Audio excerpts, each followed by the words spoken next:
Systems are nominals. Players, welcome to Devox Arena.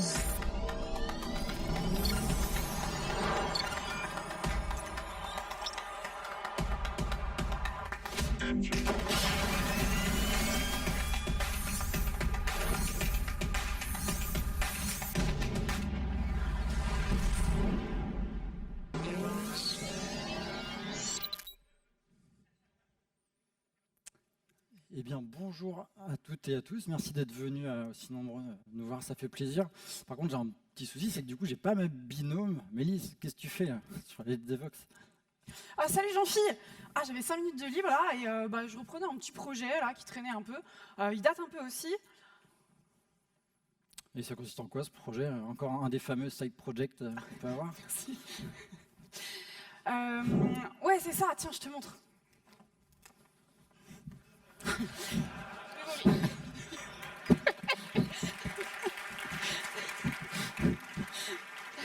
Merci.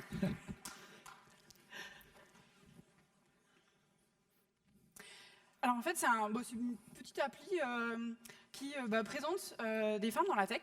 Alors c'est assez simple, il y a une petite page random qui permet d'afficher de manière random des femmes dans la tech. Et puis il y a une page all qui permet de les lister, en tout cas celles qui sont dans la base de données, de chercher, de trier.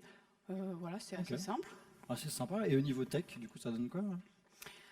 Alors, au niveau tech, hop là, voilà. Ok, l'Angular.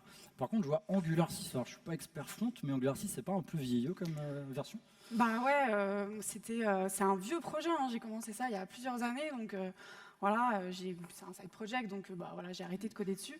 Et puis maintenant que je le reprends, j'ai un peu la flemme de le mettre à jour, quoi. C'est normal, c'est normal. Ce qu'on vient de vous présenter, la petite scénette, ce n'est pas une fiction. On est sûr que vous avez déjà été confronté à ça, à ce genre de situation. Et c'est un constat qu'on fait sur pas mal de projets, finalement.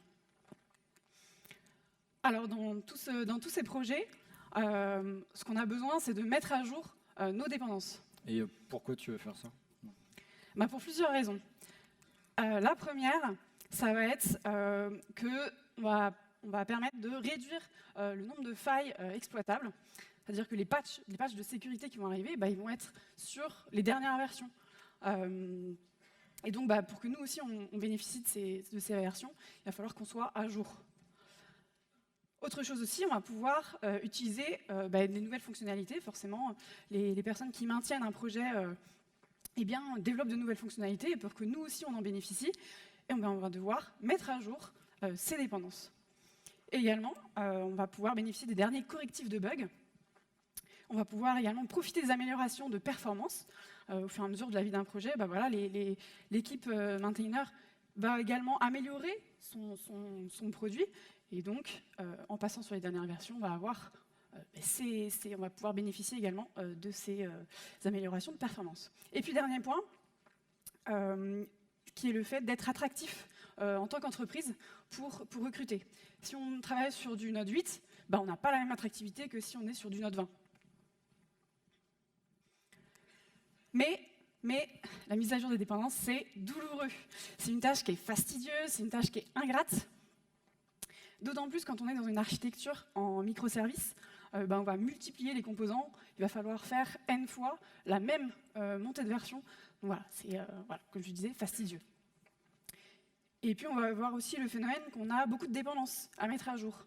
Par exemple, pour NPM, on a la valeur médiane, c'est 683 dépendances transitives. Donc les dépendances directes et les dépendances tirées par les dépendances. C'est assez énorme, hein. Et donc plus on a de dépendances, plus on va avoir de suivi à faire sur ces dépendances. Donc aller chercher l'info des versions, aller voir quels sont les impacts de la mise à jour. Et puis, dernière chose, c'est que parfois les montées de version vont entraîner le besoin de faire une autre montée de version. Elles sont dépendantes entre elles, voilà, c'est ce qu'on appelle les mises à jour en cascade. Alors depuis pas mal de temps, de mois, d'années, on parle d'automatisation avec le fameux buzzword DevOps. C'est vrai qu'on est capable maintenant de faire de l'intégration continue, de déployer automatiquement son projet en production. Mais le projet derrière, en fait, on a un peu oublié l'outillage. Il y a deux projets qu'on voudrait vous présenter. C'est Dependabot, qui du coup a été racheté par GitHub depuis un petit moment, et Renovate, qui lui vient de l'entreprise qui s'appelle Main, qui ont un objectif, des objectifs qui sont communs, qui va être de mettre à jour les dépendances de votre projet et aussi de vous donner de l'information sur la visibilité de ces dépendances. Ok, mais si on est rigoureux, on n'a pas besoin de ça du coup. Alors, si on a un seul projet comme le tien, pourquoi pas, sauf que tu as plusieurs side projects. Dans un contexte professionnel, on travaille beaucoup en architecture microservices, dans pas mal de cas. Donc, on va avoir une multitude de composants qu'il va falloir mettre à jour.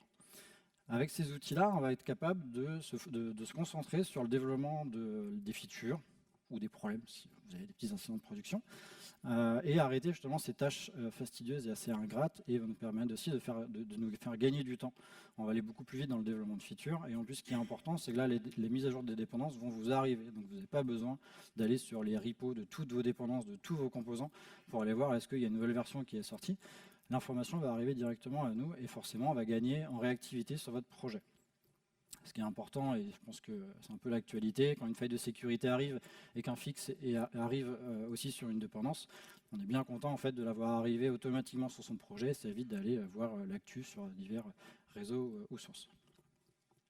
Le principe de ces outils est assez simple. Ces outils vont aller scanner vos projets, donc ils vont aller regarder le code source de votre projet, voir si par exemple vous avez un package.json comme on a pu voir tout à l'heure dans la petite scénette, ou des projets Maven, des images Docker, etc.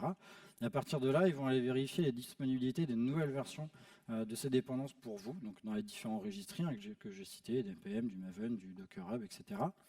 Et à partir de là, on va aller ouvrir des pull requests, donc des PR, ou des merge requests MR, qui vont du coup vous permettre d'avoir un peu l'information sur les dépendances à mettre à jour, et surtout avec quelle version. Alors ok, comment est-ce qu'on met tout ça en place? Alors, Jean-Phil a dit, il y a deux outils principaux. Donc le premier, c'est Dependabot. Ça se passe dans un fichier qui s'appelle dependabot.yaml.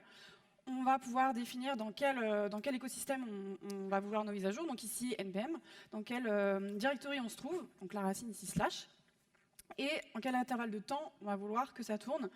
Donc là, toutes les semaines.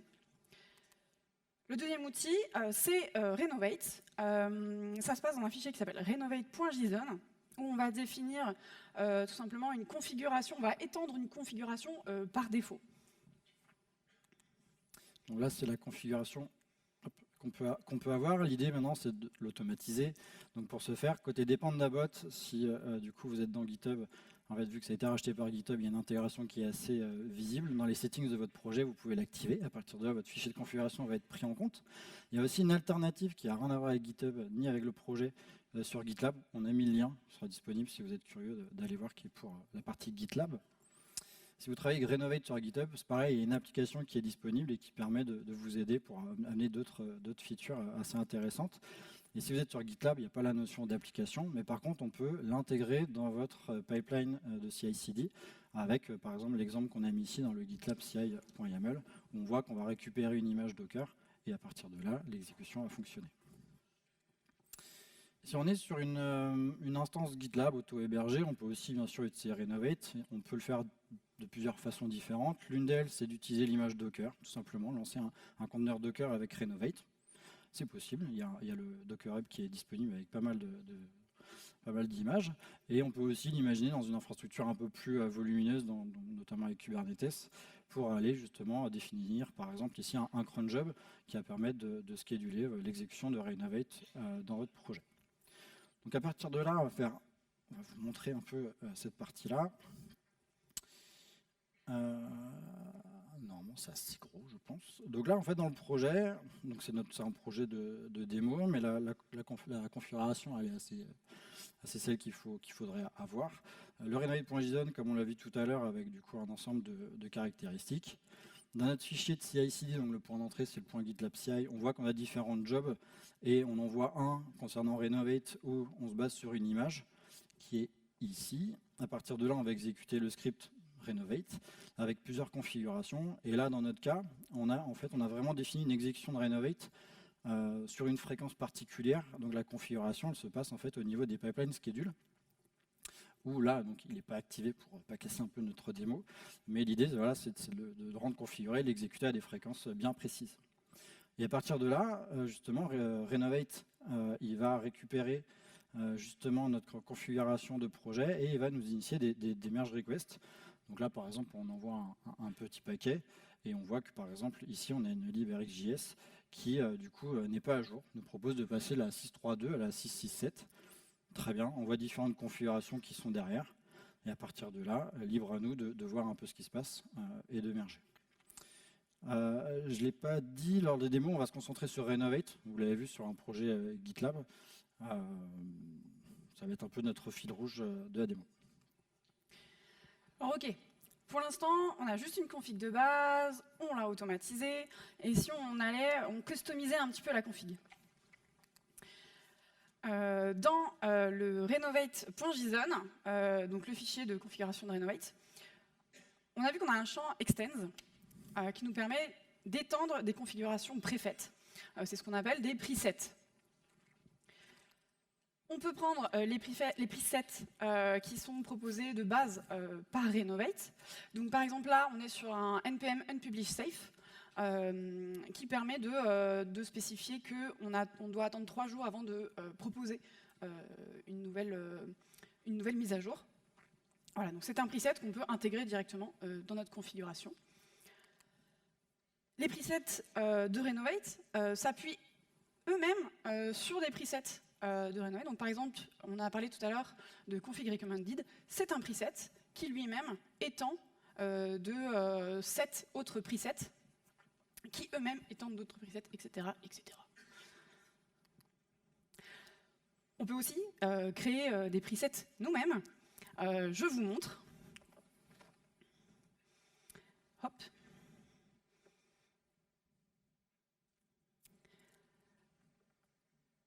Alors, donc on a notre fichier renovate.json où, dans le fameux extends, on va pouvoir lui spécifier de quelle configuration on étend. Donc là, on étend d'une configuration renovate config, donc qui est en fait un projet spécifique où on a mis toutes nos configurations renovate. On va pouvoir utiliser cette config globale, on peut dire, dans tous nos projets.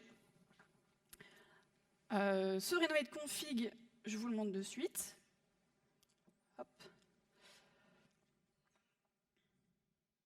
Cliquer. Donc, par défaut, on prend le fichier default.json et c'est là on va pouvoir lui dire voilà, qu'est-ce que tu étends. On retrouve notre fameux config recommandé de la part de Renovate et en plus un preset spécifique qu'on a appelé npm pour npm du coup. Il va se trouver ici et donc du coup on lui a spécifié quelques règles voilà, custom pour nous, les besoins de l'entreprise en question.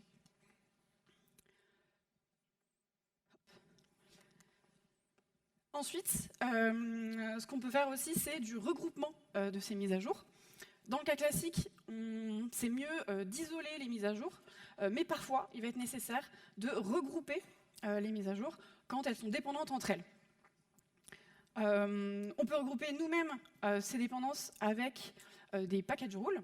Donc là, par exemple, on a mis ensemble tout ce qui va être prettier, ESLint, etc. Voilà, tous les aspects un petit peu voilà, de linter. On peut utiliser aussi des presets tout faits par Renovate. Donc c'est exactement ce que fait le preset group linters. En fait, là, tu parles de Renovate, mais il n'y a que des presets. C'est ça l'idée. Exactement, c'est tout à fait ça.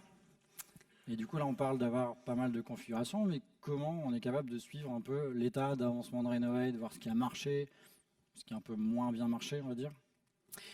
Et bien ça, Renovate offre la possibilité de le faire avec ce qu'on appelle donc un dependency dashboard. Donc c'est une issue qui va apparaître. Ça va nous servir à avoir la visibilité sur les mises à jour, à pouvoir valider ou non les propositions qui sont faites. Je vous montre à quoi ça ressemble.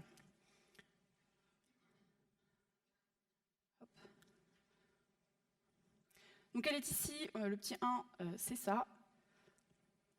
mon fameux issue, donc Dependency Dashboard, avec un certain nombre d'informations. La première information va nous montrer toutes les MR qui sont rate limited. Ça veut dire que, en fait, il n'a pas pu les créer parce qu'il y en a déjà créé beaucoup et voilà, on ne peut pas toutes les créer d'un seul coup, ce ne serait pas possible. Donc il y en a qui sont en attente. Ensuite, il y a celles qui sont actuellement ouvertes, qui sont ici. Et ensuite, on peut avoir d'autres mentions, celles qui sont ignorées ou bloquées. Là, en l'occurrence, c'est pour le test, j'en ai fermé une. Et donc, elle apparaît ici, parce que Renovate considère que, à partir du moment où on ferme une MR ouverte par Renovate, on sait ce qu'on fait, on gère. Et donc, Renovate, il nous laisse la main pour gérer cette dépendance.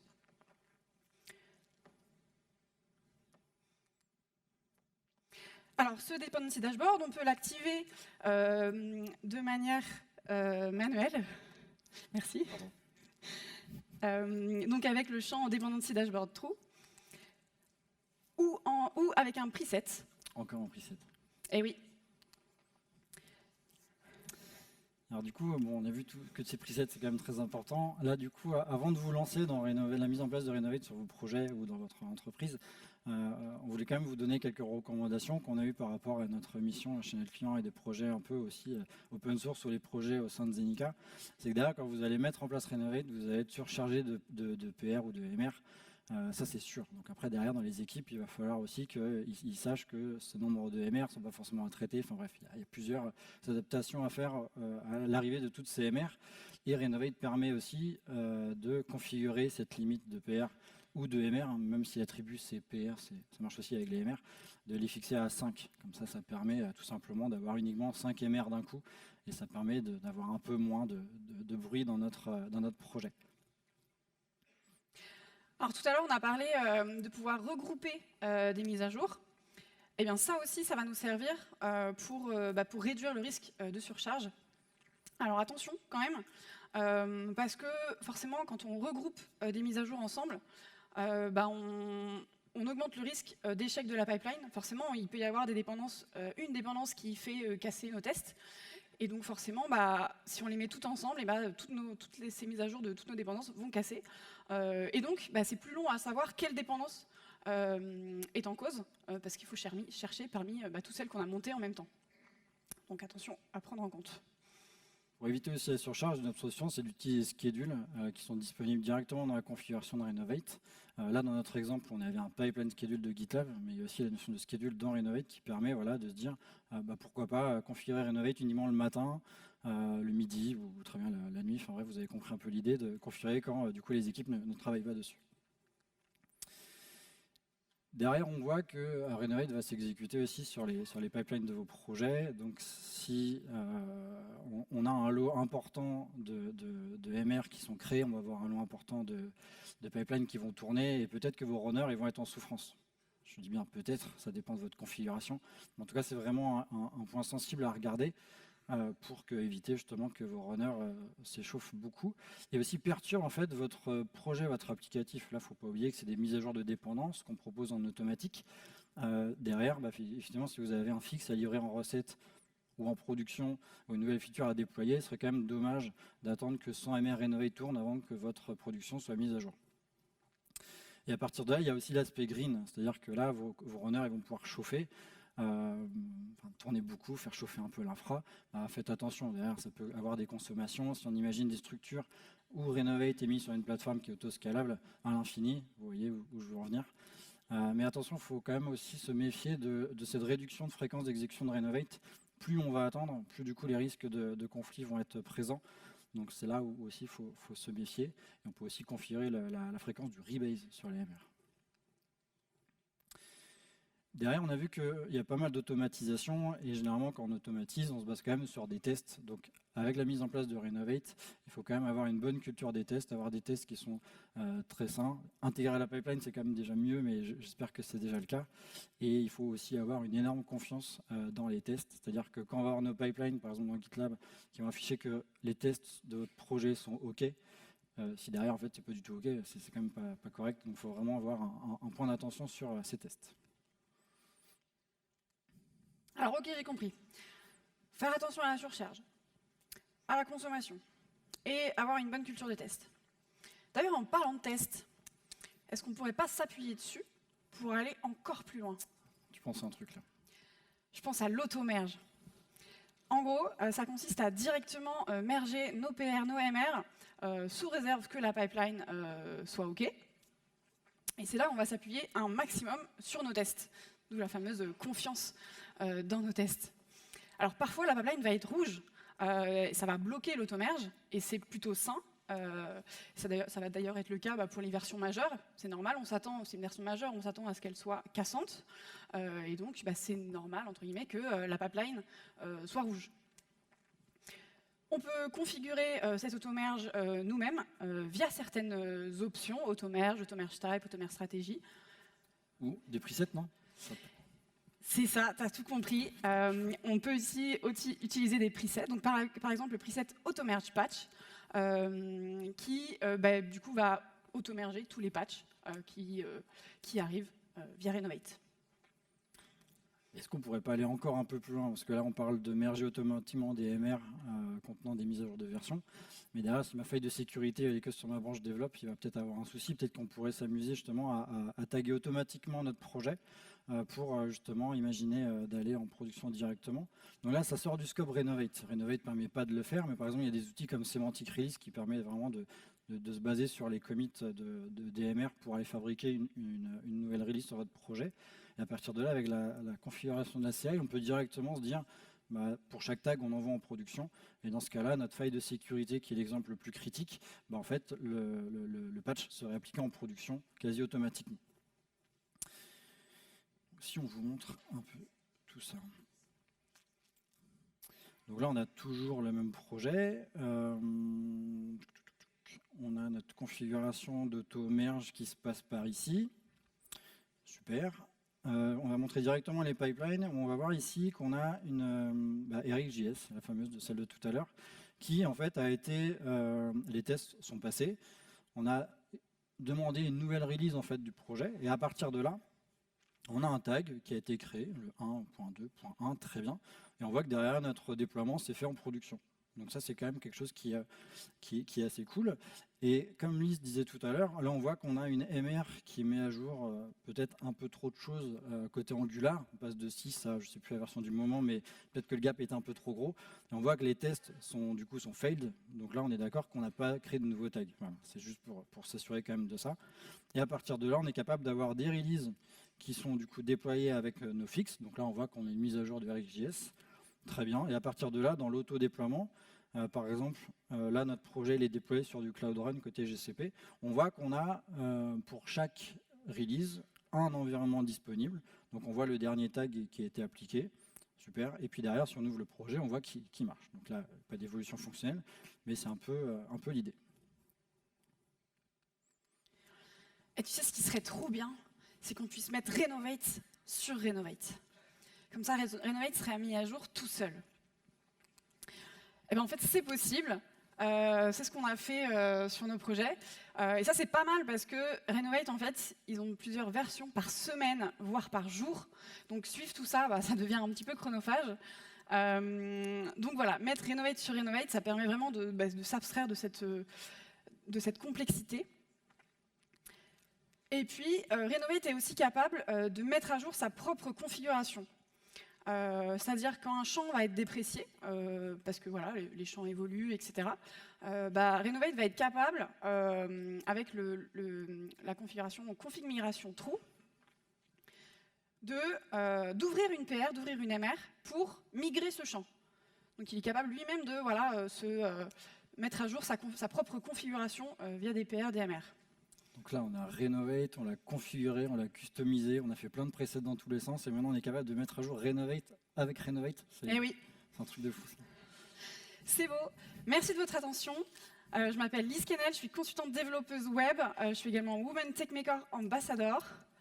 Et moi, c'est Jean-Philippe Baconnet, consultant à Zenica Nantes aussi, actif sur l'open source et d'autres choses. Là, ce talk, c'était un retour du coup d'expérience de notre cas d'usage, on l'a dit tout à l'heure, sur plusieurs contextes. Donc si jamais vous avez des suggestions, remarques, questions, Du coup, il nous reste même du temps pour des questions. Et si vous avez aussi des feedbacks sur la présentation, on est tout à fait preneur. Merci beaucoup. Merci.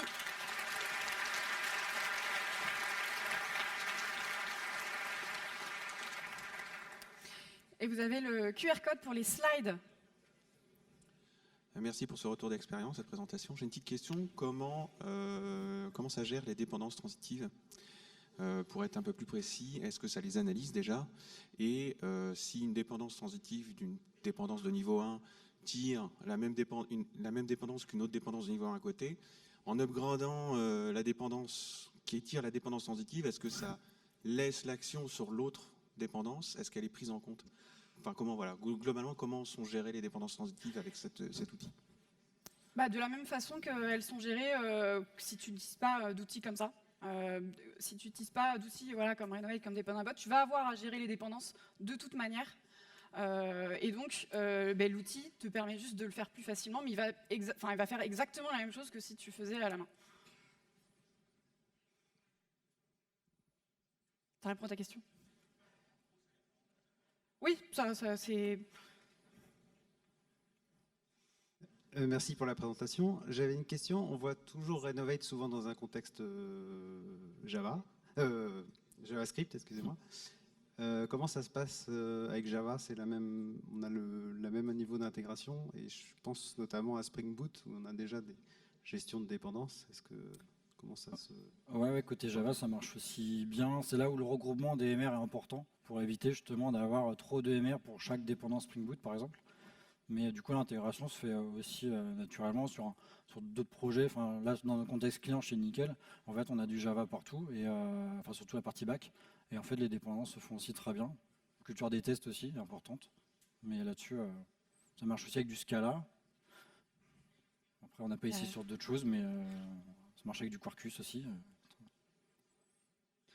Bonjour. Bonjour. Moi, j'avais une question sur les grosses montées de version. Est-ce qu'il y a moyen de pouvoir réduire une distance, enfin de déterminer une distance max qu'on veut par rapport à la version où on est et la version où il va monter? Ou est-ce qu'il va forcément faire la dernière? Oui, il y a moyen. Tu peux lui dire de séparer, tu parles des majeurs par exemple, tu peux lui dire de séparer les majeurs les unes après les autres pour y aller crescendo. Ça, tu peux tout à fait lui dire, en effet. Et si tu fais de l'auto-merge sur des majeurs, ça peut être un peu risqué aussi, quoi. Il y a ce genre de trucs qui peuvent être adaptables, et nous on le met en place là-dessus, justement sur les mineurs et patchs. Voilà. Comme ça, les majeurs laissent la main à quelqu'un de faire la revue tranquillement. Bonjour, merci pour la présentation. Juste une question, vous parliez au début d'une configuration sur les repositories de dépendance.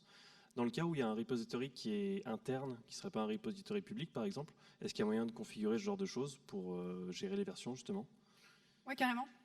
C'est exactement ce qu'on a fait chez notre client et ça marche très très bien. On lui spécifie juste sur quelle URL il va chercher et voilà, tout roule. Il est créé dans Sol et puis ça Ouais, c'est ça. Possible.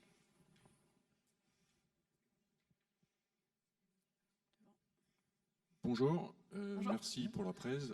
J'ai une question qui rejoindrait celle qui a été posée juste avant derrière moi.